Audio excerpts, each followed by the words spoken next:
Hello friends, welcome to my YouTube channel nursing notes Sunita. तो आज हम डिस्कस करेंगे सेल, जो बहुत इम्पॉर्टेंट टॉपिक है। और इस first introduction, fundamental unit of life. ये लाइफ का फंडामेंटल यूनिट है। सेल से ही सब ऑर्गन्स बनते हैं। Self replicating structure, the first cell were observed and named by Robert Hooke in 1665। तो 1665 में रॉबर्ट हुक जो है, इनके द्वारा सेल को डिस्कवर किया गया। ठीक है। और इसका डायमीटर आता है 2 to 120 म्यू मीटर। ये जो साइन है ऐसा, इसको कहते हैं म्यू। तो इसका डायमीटर आता है 2 to 120 म्यू मीटर। तो फ्रेंड्स, ह्यूमन सेल में जो लार्जेस्ट ह्यूमन सेल होता है वो है ओवम, और स्मॉलेस्ट ह्यूमन सेल जो होता है वो है स्पर्म। ठीक है। तो अब देखते हैं स्ट्रक्चर ऑफ सेल। अगर एग्जाम में स्ट्रक्चर ऑफ सेल या सिर्फ ह्यूमन सेल ऐसा क्वेश्चन आता है, लेबल डायग्राम, तो ऐसा डायग्राम निकाल के उसको लेबल करना है, तभी हमें फुल मार्क्स मिलते हैं। ठीक है। तो मिडल से हम स्टार्ट करते हैं। फर्स्ट ये है न्यूक्लियस, और उसके बीच में जो है वो है डीएनए। ये है माइटोकॉन्ड्रिया। माइटोकॉन्ड्रिया को सेल का पावर हाउस भी कहा जाता है। और ये जो है, इसे कहते हैं गोल्जी कॉम्प्लेक्स। ठीक है। ये जो है राउंड में, इसे कहा जाता है लाइजोसोम्स।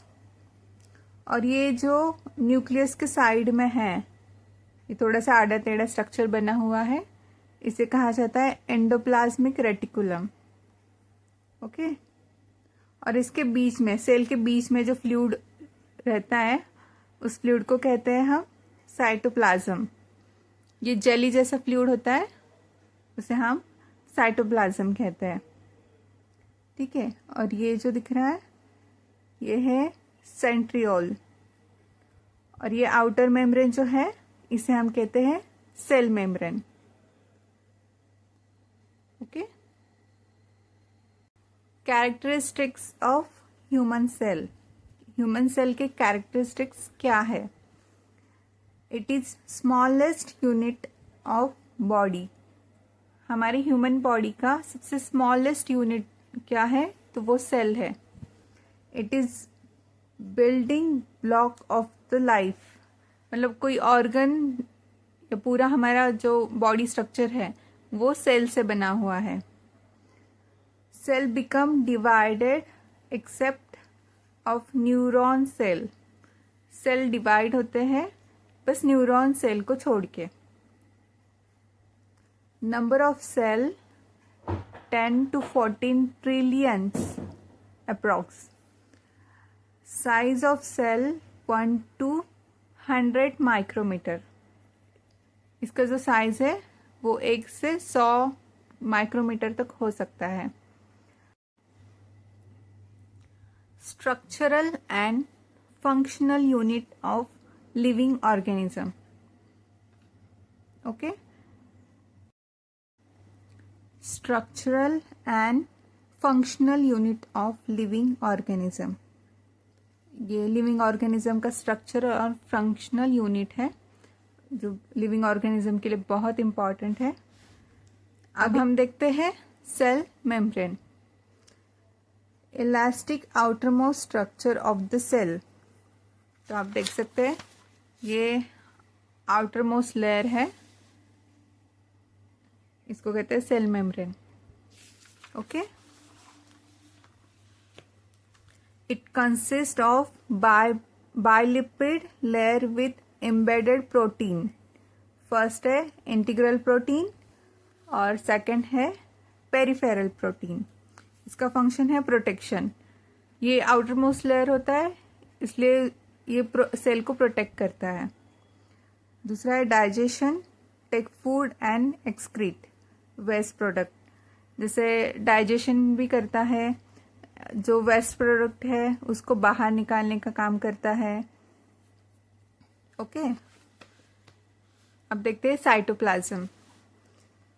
साइटोप्लाज्म ये thick jelly like semi transparent fluid है। ये देखो, ये बीच में जितना भी फ्लूइड है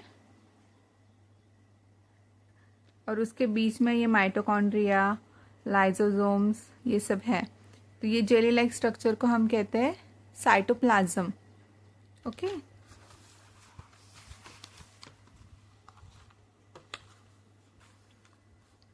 इसके बाद आता है cell wall, provide and maintain the shape of the cell. ये सेल को शेप देने का काम करता है सेल वॉल। उसके बाद है mitochondria. Mitochondria the powerhouse of the cell because it produce ATP. Mitochondria cell का पावर हाउस है, वो प्रोड्यूस करता है एटीपी, एनर्जी। सेल को एनर्जी देने का काम करता है, इसलिए हम इसको सेल का पावर हाउस कहते हैं।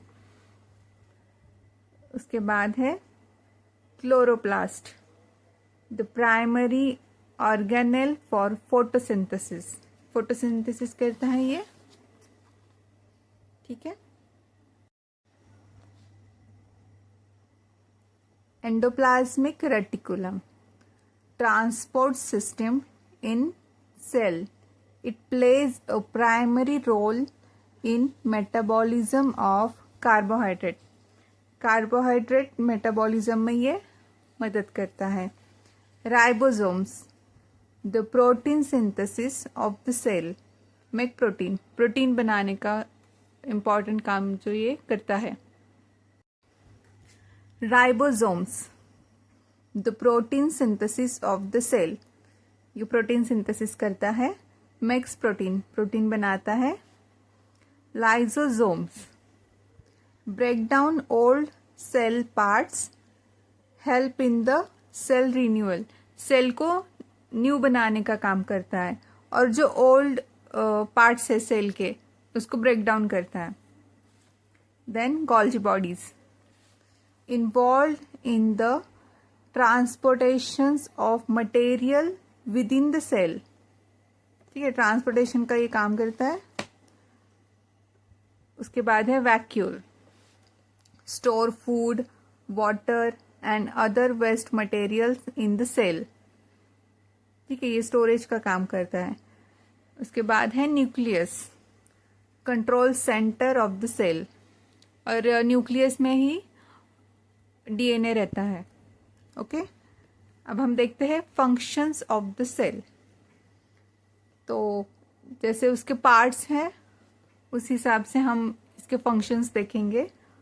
First, cell membrane. Cell membrane is also known as the outer membrane. It gives shape to the cell and protect the organelle.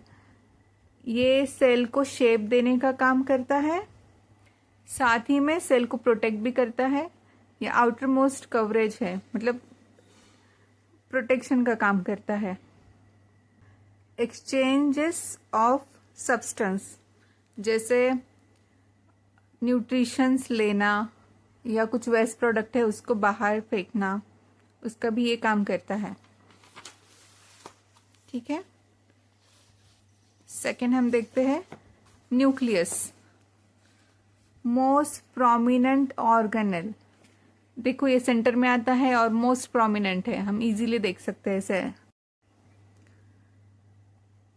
Nucleus stores hereditary material, that is DNA. DNA को store करने का काम करता है।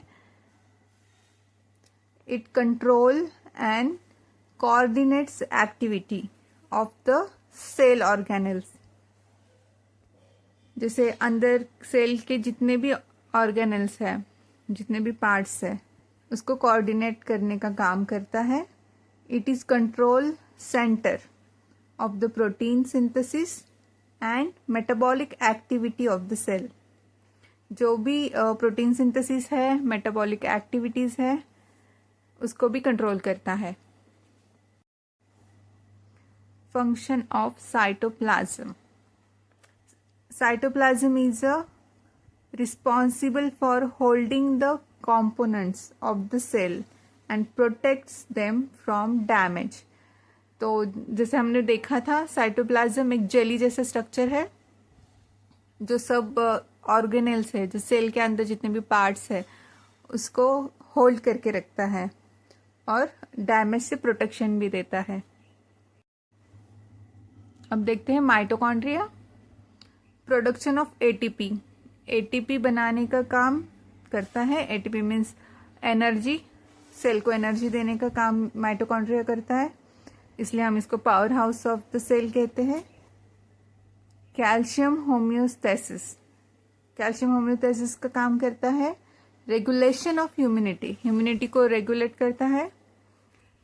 आप देखेंगे endoplasmic reticulum involve in protein synthesis. ठीक है, प्रोटीन सिंथेसिस में इसका महत्वपूर्ण योगदान है।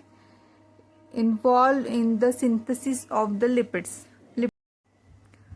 Golgi apparatus receive protein from the ER, are further processed and stored for transport to their eventual destination, also known as post office of the cell। ठीक है, इसको post office of the cell भी कहा जाता है। Lysosomes. degradation of the unwanted substance inside the cell, lysosomes also known as suicidal bag। इसको suicidal bag कहते हैं क्योंकि unwanted जो वेस्ट है वो स्टोर करके रखता है, इसलिए। और सेल का नेक्स्ट फंक्शन हम देखेंगे, provides support and structure. Cell wall and cell membrane जो है वो स्ट्रक्चर प्रोवाइड करता है, प्रोटेक्ट करता है। ठीक है। Facilitate growth mitosis. In the process of mitosis parent cell divided into the daughter cells. Mitosis क्या रहता है? Cell division. इस सेल डिवीजन का पार्ट है। तो ये क्या है, जो पेरेंट सेल है वो डिवाइड होके दो बन जाते हैं, डॉटर सेल में कन्वर्ट हो जाते हैं। ठीक है। Cell multiply growth in an organism. ठीक है। नेक्स्ट फंक्शन है energy production. Cell required energy to carry out various chemical process. Energy produce by the cell. जो माइटोकॉन्ड्रिया है वो एनर्जी प्रोड्यूस करता है, एनर्जी प्रोडक्शन का काम करता है, जो बहुत इंपॉर्टेंट है। तो ये सारे फंक्शंस है सेल के। तो गाइज, आपको ये वीडियो अच्छा लगा हो तो प्लीज़ लाइक सब्सक्राइब कर देना। Thank you so much.